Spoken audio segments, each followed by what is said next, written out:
My managers and agents love to tell me how underpaid I am. When I saw Tyreek go and get $30 million a year, in the back of my head, I was like, man, that's 2 or 3 times what I'm making right now. I'm like, the free agent market looks like fun until you go somewhere and you don't win. You see how much more money you could be making, and yeah, it hits you in the gut a little bit.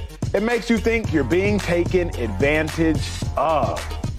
You're being taken advantage of. Shady, I don't like the sound of that coming from what will likely go down as the best receiving tight end and maybe the best tight end in the game of football ever. That's how good Travis Kelce is. But what was your reaction to the comments when you read them, when you heard them? You know what? I truly loved it, though. And as you read it, and I read it also, it made me feel like he was being honest for a second, right? I think you see Travis Kelce scoring touchdowns, having celebrations, right? Hugging Big Red, Patrick Mahomes, having them great times, but he had a moment to talk about, like, you know what? Yeah, I love all that, but when I sit back and I think, like, dang, I'm really not getting paid my true value. And he's really not. I mean, he's making, 14-something a year, which I think the top of the charts is Darren Waller with $17 million. Like, we know what's up with that. In 2020, he signed a deal for, $22 million guaranteed? We know he's much more than that. But I think it's a matter of just being honest, like he talked about, but also realizing that, listen, I'm with one of the best offensive dynasties we've seen in a long time. Patrick Mahomes might go down as one of the best quarterbacks we've ever seen. Andy Reid, we already know what he's about. Planning with that every year, in his mind, when he's training in the offseason, he's thinking like, yo, I'm probably going to be in a conference game or the Super Bowl. And I can tell you this, 85% of the players that's playing and training, they're not thinking that. I'm just trying to see what happens this year, where he knows. So it's the gift and the curse. It's the good and the bad. And I think that he's made so much money. He has stuff off the field with endorsements and et cetera. And if you had to pick and choose, I think not most, but some would pick, I'd rather have a great career, Hall of Fame career, make money off the field, and make solid money as far as the salary, but they want to win and win championships. Joy, you had a really interesting take on this before the show. Well, I struggle with the being taken advantage of thing, because it is his choice, right, to not go hit the market and not try and go get more money. So it's twofold to me. One, I fully understand his choice to stay with a dynasty in the making in Kansas City. In the making in Kansas City, and be playing late into the postseason in those primetime games and winning Super Bowls, which leads to Saturday Night Live and lots of other things outside of football. And he's going to have an incredible career because of all of those things and opportunities that winning provides him. But also, when you're not being paid what you know you're worth, it can be frustrating, and he was being honest and transparent about that. We know this is a salary cap league. If you're going to make high dollars, it's going to affect other things, so you're making choices here. But what frustrates me about what's happening with Travis and the tight end position in general is I really believe the high-end receiving tight ends, the real targets in the way that Kelce, Waller, Kittle are, there's such a big gap between a regular guy who plays tight end and those guys. And those guys are, to me, more valuable than some of the top wide receivers in the league. So I do think that the scale for tight ends is very, I don't want to say unfair. It's not correct. Like, Travis Kelce should be making more than a lot of the wide receivers that are above him in the league. So to me, I get his frustration, but I also feel like it's a bigger conversation of what the value of someone like a Travis Kelce and a Kittle are. That's a really good point. That's a really good point. Slick, you had a thought. Yeah, look, I think any great player on a great team faces this question in a sport with a salary cap. And the one thing that I don't understand... Question?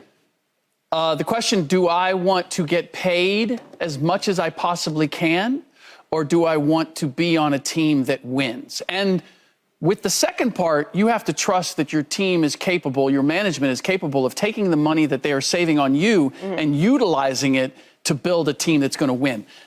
Joy brought it up, and this is the one element that I don't know. I wish I had a graph for or understanding of, which is, how much money does Travis Kelce make off of the field because he's on a Super Bowl winning team? Now, I know that personality and individual success drives it to a certain point, but being a Super Bowl champion and having the platform that he does certainly brings him a lot of money off the field. The other big question I have is, why is his manager and agent telling him that he's underpaid. Like, they get more bread. I'll throw that out to you guys. When he gets paid more, they get bread. I understand that. But who is supposed to be getting him paid the way he's supposed to get paid? But if he's saying, I don't want to go for the top dollar because I want to stay with a team that's going to pay me this. So they're saying the opportunity is there for you. He is the one that is preventing them from getting him the money, thereby getting themselves more money. And the contract, right, like, okay, so I've been there, right, where I didn't have no money for real. You know what I'm saying? I'm like, yo, I got to get paid. I'm getting to my third year. And Jamal Charles signed a terrible deal, a terrible deal. But I'm like, man, listen, I'll take that $15 million deal right now. I need it. And Drew's like, yo, don't you tripping, chill. No, I got this. And we would have arguments because he wanted me to get more money. And then that's what happened. I waited, and then he was right. I got way more money than Jamal. But the point is, I can see Travis like, listen, I love it here.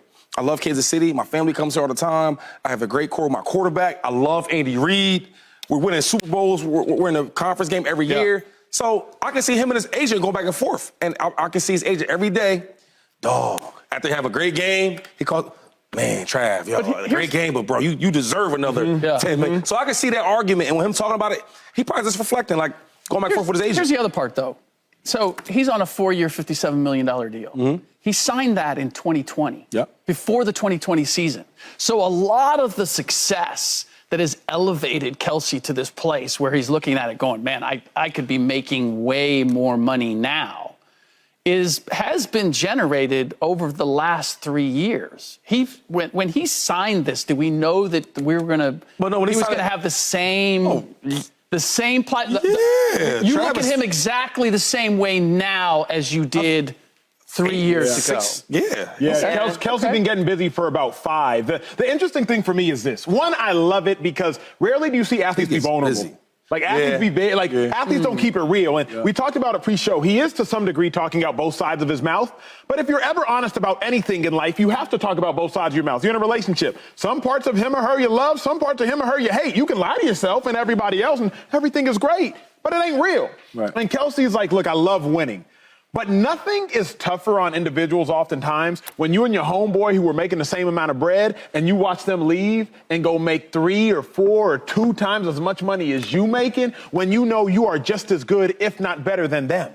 And he watched Tyreek Hill walk out the door. But Tyreek is a wide receiver. But not even that part. Tyreek did the same thing. So this is how that went down. My people, I know what's going on. Big Red, my man. Brett Veach, the GM, my guy. Anyway, Tyreek Hill wanted more money. He said, look, coach, just give me, you know what? I think I can't forget the number that they offered him, but it was like, look, it wasn't number one, highest paid. He said, all right, I don't want to be number one. At least give me like top 3. And I don't think it was top 3 money. So they couldn't work it out. He wasn't going to do what Travis did. He's not going to say, okay, listen, I just want to be paid a nice number, undervalued what I am, and I'll be here with the team. He didn't want to do that. So he goes to the Miami, Andy Reid, so great. He said, listen, either the Dolphins or it was the Jets. He said, oh, man, I want to go to the Dolphins. Made that trade, boom. Where Travis didn't want to go that route. So I could see why he's like, dang, if I'd have did what Tyreek did, I'd have had way more money.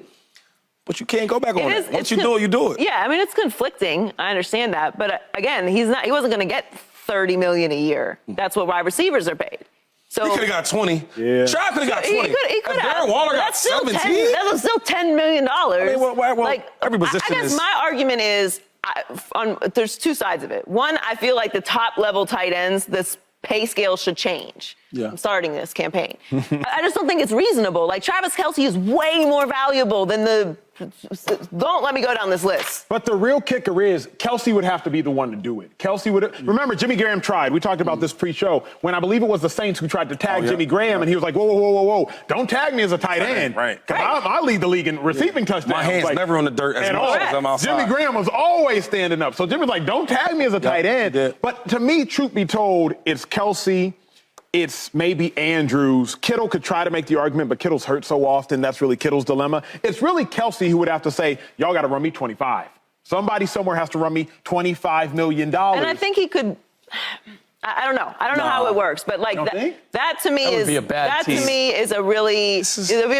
yes. But I do think it is a dilemma within the NFL. It's a shift that's happened with tight ends because the pay scale was based off of a true definition of a tight end, and Travis Kelce is not that. He's a receiving tight end, and he's that valuable to an offense. But the other part with Kelce that I find conflicting, where I understand why Tyreek would leave, is that after you win, go make your money. Make your bed. You know what I mean? Like, you're a walk-in Hall of Famer. No one's going to blame you if you go and get a bag that you're really only going to get while you're playing in the NFL. Yeah. Like, there's future bags to get, and he will because he has that profile. But you're a winner. You're a champ. You've done all the things that you need to do. You can do more, but what becomes more important to you? Getting that kind of money or continuing with this team when you have already established yourself as a future Hall of Famer? Shady, is there ever a fear, because you've been that elite Pro Bowler, all-pro player, is there ever a fear where it's like, man, maybe I might not get as busy in somewhere else, and or maybe I just love where I'm at? You was a PA guy through and through. You grew up in PA, went to Pitt, played for the Eagles. You never would have left Philly if it was up to you, regardless of nothing. That's a good point. So first of all, when you're nice, you never think about I can't get busy in any other offense. You think I'm a good player, I'm gonna get busy in any offense. And the second part is like, when it comes to the money part, like, it depends how much you love the city you're in. I think Travis loves KC. He loves KC. You can tell. Where I think Tyreek Hill probably loves it, but obviously he didn't love it as much as Travis did because he wanted to get his money in Miami with no taxes, right? If it was up to me in Philadelphia, I made more money in Buffalo, right? But I would have took less and stayed in Philadelphia. And me and Chip Kelly could have worked it out because it's the hometown, it's the home team. I'm from there. I'm an hour away from Philadelphia. So, and I love the team. I love the fans, the community. I would have definitely took a little less. Wait, let me say, I'll take a little less because it worked out. It's funny, Slick, you brought up a great point. You said, well, how much has Travis Kelce been elevated by winning Super Bowls and playing for Super Bowl teams? I wanted to agree with you, but before the show, I thought about it, and I was like, any tight end that gets busy, whether you win or you don't win, they all kind of make it on TV. Yo. You know what I'm saying? Like, Saturday Night Live? Hosting it? I'm not saying hosting it, but I'm saying... I've only seen two tight ends get that type of exposure. I agree. And it's him, and who's the other one? Gronk. I agree. I ain't seen no other tight end. But all I'm... Come on. And how did they get And it? they're both champs. They both champions. Yes. They both dominant. Tony Gonzalez, Jason Witten. Like, these are Not other the same. guys. Not the same level. Witten was a great player, but he wasn't on the... They've made that jump. Yeah, they made that jump. But they haven't made the jump. Those guys are on TV. Those guys were on Saturday Night Live. Jason Witten was handed a job straight from retirement without even retiring.